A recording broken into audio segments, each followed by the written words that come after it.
Hey guys, hope you're doing amazing. TJ Atkinson, your finance coach in the building. So today we're going to be talking about something that's very important. This is something a lot of you have actually requested. Now it gives me the indication that so many people want to buy a house and you want to know the nitty-gritties and you want to know the facts and the figures and the ups and the downs and what you've got to do specifically in order to buy your first home. Now, if you haven't watched the first video that I did, which is 7 steps to buying your property, which takes you through the entire process, make sure you click on that link because it's really, really helpful.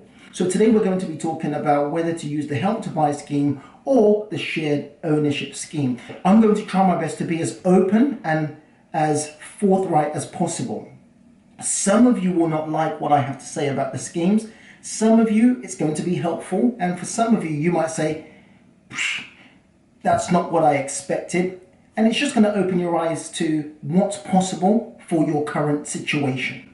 So let's start by talking about Help to Buy. So the Help to Buy scheme, HTB, equity loan. So Help to Buy equity loan is a loan effectively from the government. You've got to look at the numbers. The government want more people to get into the property market. They want more people to be homeowners. Boris Johnson made an announcement in the last 3 to 6 months that they were going to create new initiatives to encourage more people or enable more people to be able to leave generation rent to become generation buy. So there are a number of schemes that are being thrown out, and Help to Buy is one of them. And Help to Buy is actually one of the most popular property schemes out there that's helping people like yourselves get into the property market. So I'm just going to throw it all out there. I'm going to give you some pros, I'm going to give you some cons, I'm going to give you some ups, I'm going to give you some downs, and take from it what you will. As I said, my intention is not to dissuade you or to persuade you, but it's more to give you some insight into what's the best opportunity for you.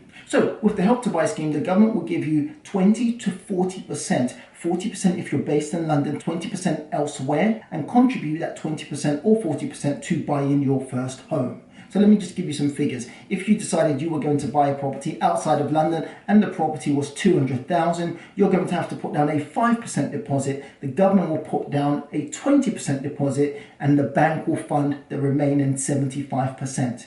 Now it's completely different in London. In London, the government will put down 40%, you would put down 5% still, and the bank will finance the remaining 55%. So essentially, it's a loan between 20% and 40%. Now, this specific strategy kind of caters to a different type of person. Someone that's eager to get on the property market, someone that wants their own property, but with the way the market is at the moment, with many properties being marketed at 10% to 15% deposit, it makes it difficult for most people to get in the property ladder. Here comes Help to Buy. And Help to Buy says, well, I can give you a specific percentage, which is around 20%, to help you only put down 5% so you can actually get on the property market. Now, on the surface, it sounds great. It sounds like the government is giving you a gift and they're saying, hey, we want to help you get on the property market. But again, there are 1 or 2 things that many people are not aware of when you take that gift from the government. Yes, it's going to enable you to buy a property. Yes, it's going to allow you to move out of mum and dad's house if you need to. Yes, it's going to allow you to have some form of independence, and it will put you on a property ladder, but at what cost? So we're just going to go through some details with regards to the costs associated with Help to Buy. So the government say, hey, going to give you an equity loan, which is 20%. That 20% doesn't have to be paid back for at least 5 years. So effectively, you're gaining an interest-free loan for up to 5 years. Now, in most people's mind, and this is a mistake so many people make, many people don't think 5 years ahead.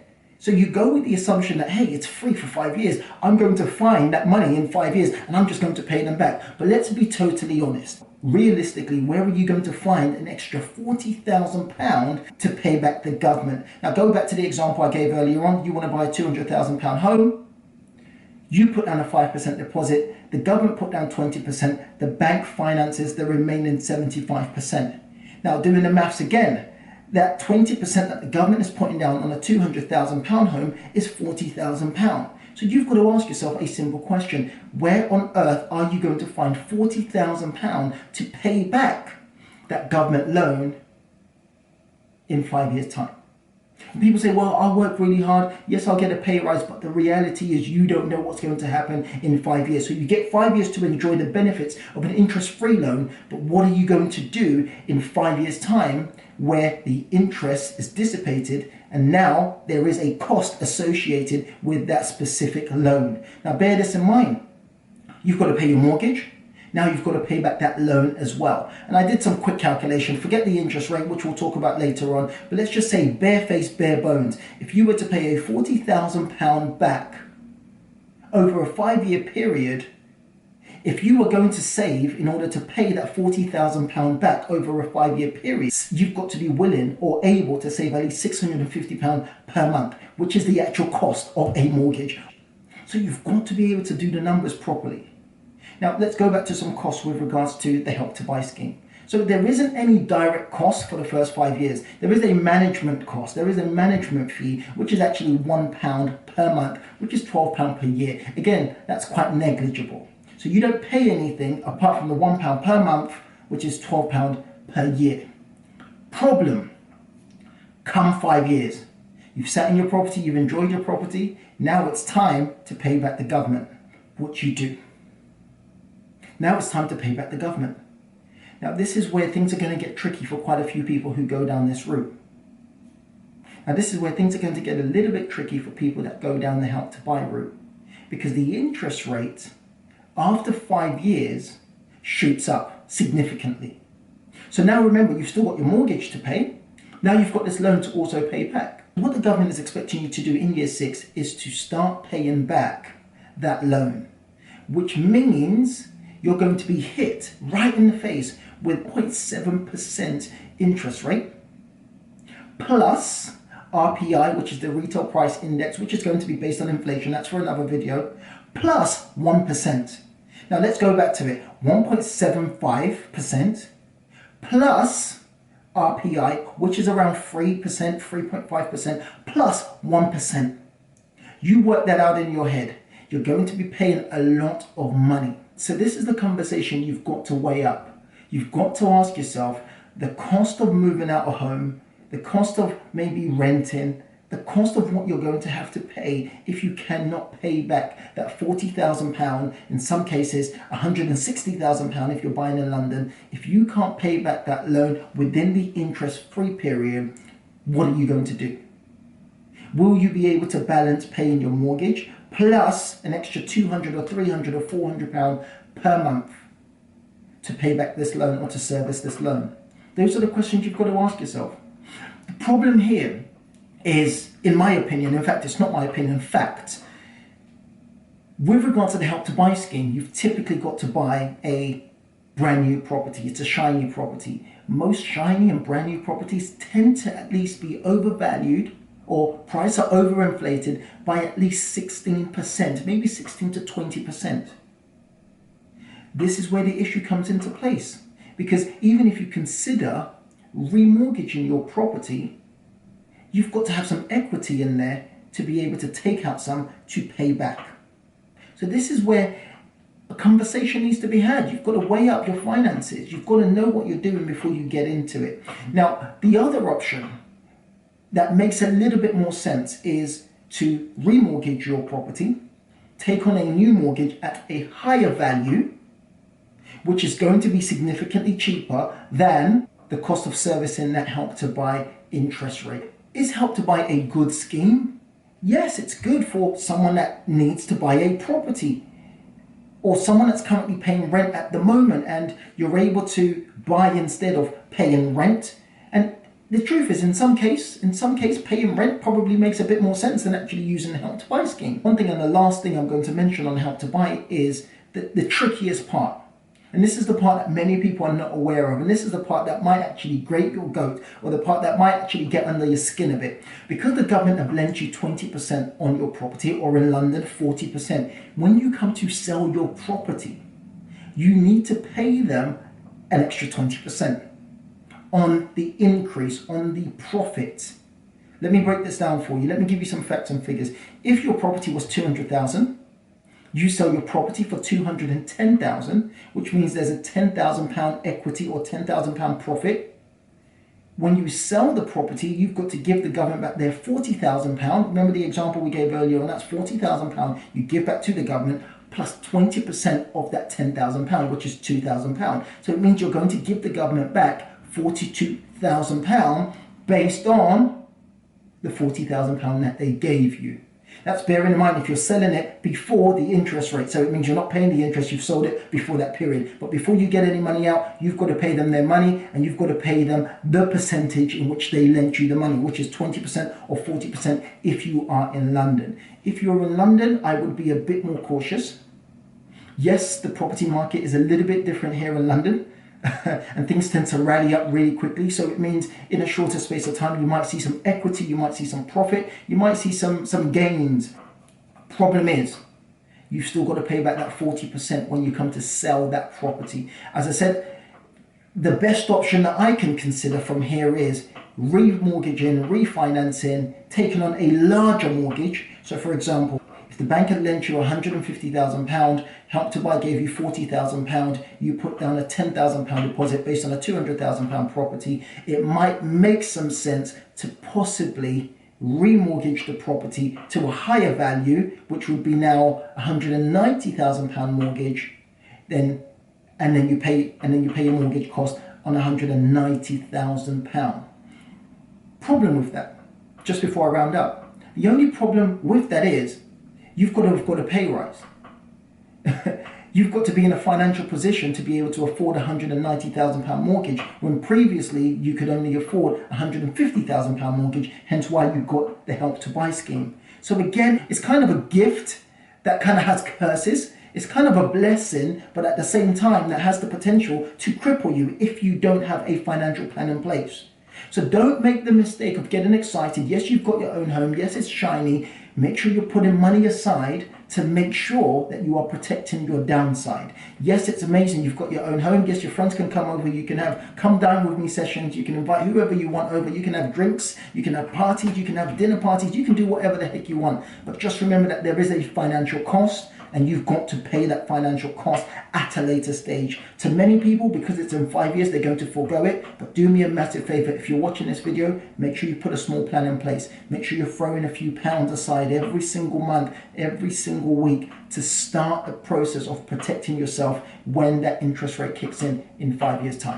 By the way, guys, I have a finance training course for 10-year-olds to 21-year-olds, teaching them about finance, how to be financially savvy, how to make money, grow money, and manage money. If you've got a 10 to 21-year-old and you want them to know more about finance and money, make sure you purchase the course below. Okay, so now that we've spoken about Help to Buy, we're going to talk about the second most popular scheme that the government have introduced in order to get more people to get into the property market, or to get more people on the property ladder. It's called shared ownership. Now again, I'm going to reserve my opinions, but again, just from the first video and this video, I'm sure you're going to be able to see where I stand on both of them. I just want to give you a complete overview so you have some pros and you have some cons, and you can make a decision with regards to which scheme is probably best for you and your situation. Shared ownership.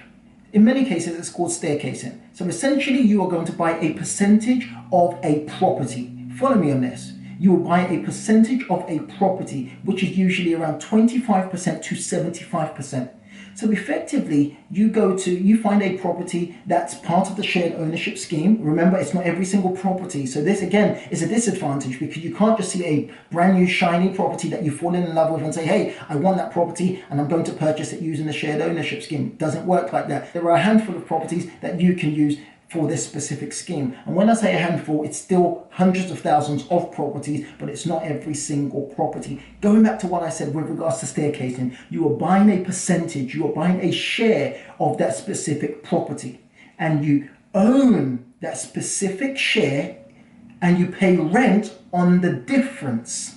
So for example, if you were to buy 25% of a property, you would own that 25% of that property. And I use the word own in brackets because, again, I'll talk about the benefits and the disadvantages, but you would effectively own 25% of that property, and you would pay rent on the remaining 75%. In many cases, that 75% will be cheaper than the market rent that you would pay elsewhere. So it's effectively part own, part rent. 25% to 75%. Now remember this, you are going to be able to gain a mortgage based on the share that you're buying. And this is why it's very popular, because if you don't have a lot of money to get into the property market or to get on the property ladder, you might be able to afford to gain a mortgage based on the small amount that you are going to own. So you might be able to claim a mortgage on 25% of that 75%. I mean, you might be able to claim a mortgage on 25% as opposed to the entire 100% of the property. Now, there are a number of issues when it comes down to the shared ownership scheme.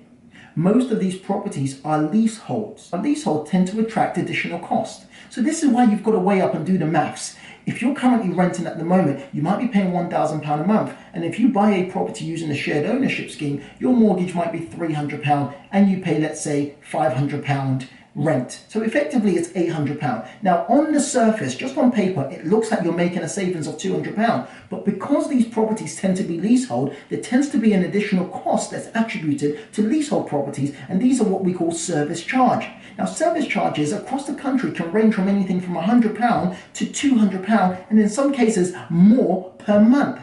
So now you've got to factor in paying ground rent and service charge, which brings your cost significantly higher. So are you actually making a savings? Yes, there's a feeling and there's a benefit to having your own property. You feel great about yourself, but does the maths make sense? There are a number of restrictions you've got to be aware of when you are going down this specific scheme. For example, there will be limited mortgage offers. There will be limited mortgage lenders on this specific scheme. Yes, when I say limited, there are still hundreds and hundreds of lenders, but I mean it's not going to be the same as a traditional purchase.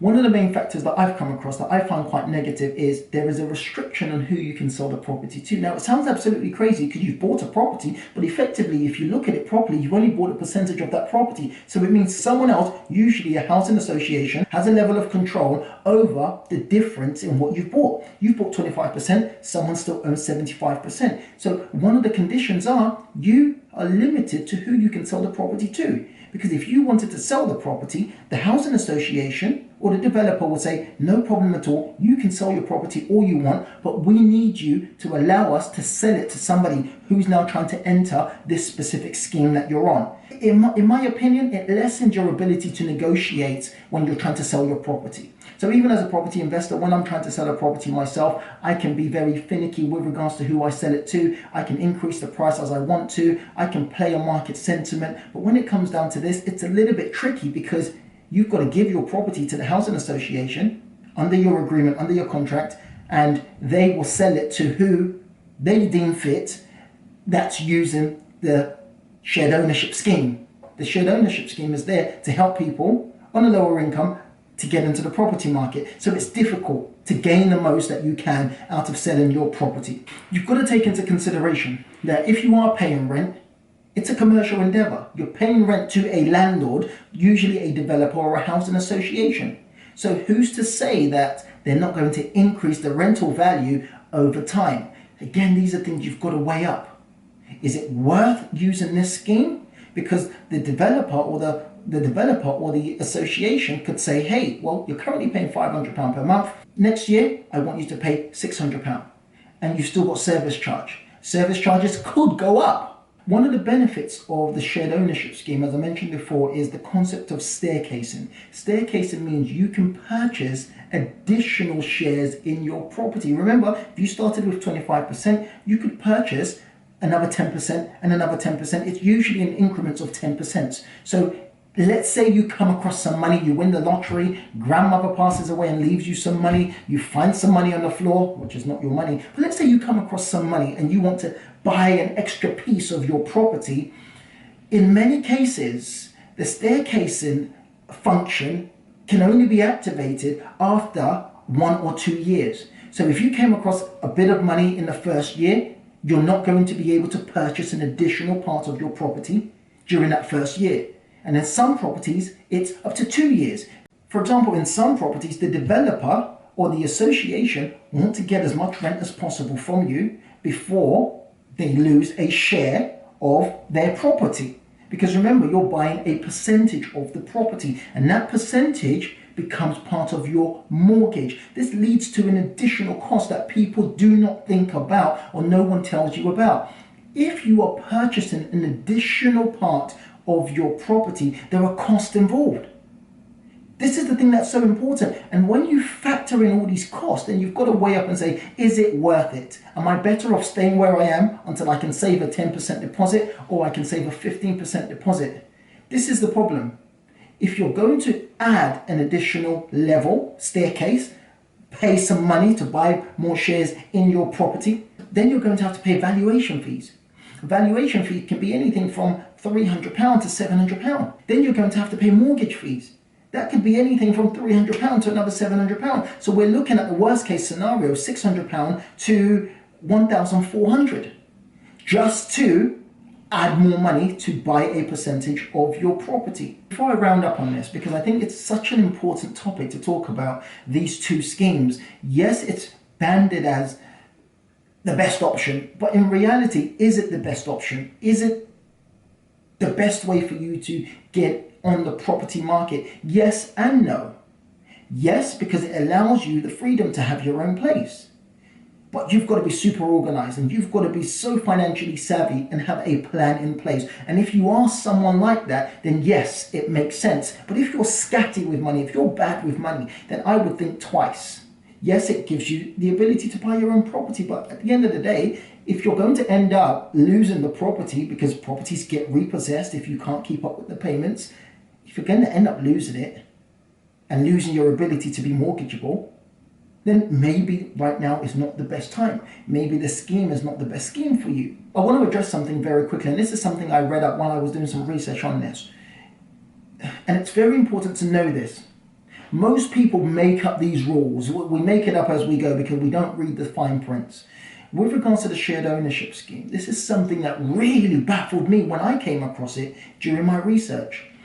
There was a specific court case where somebody had fallen short on paying their rent. Remember, you're paying part rent, part mortgage. Someone had fallen short on paying their rent. They were still paying their mortgage, but they're falling short on paying their rent. Because remember, the rent goes to either a developer or an association. The association were able to take the tenant, because you're effectively their tenant, take that tenant to court. And the judge found the tenant guilty, and the house was repossessed. Now, bear this in mind. The tenant / part home buyer had paid around £30,000 towards their mortgage. But the judge found them guilty, and they were removed from the property, therefore losing their initial investment and investment they had been making over time, simply because they didn't keep up with the rent payments. So this is why I said you've got to know what you're doing.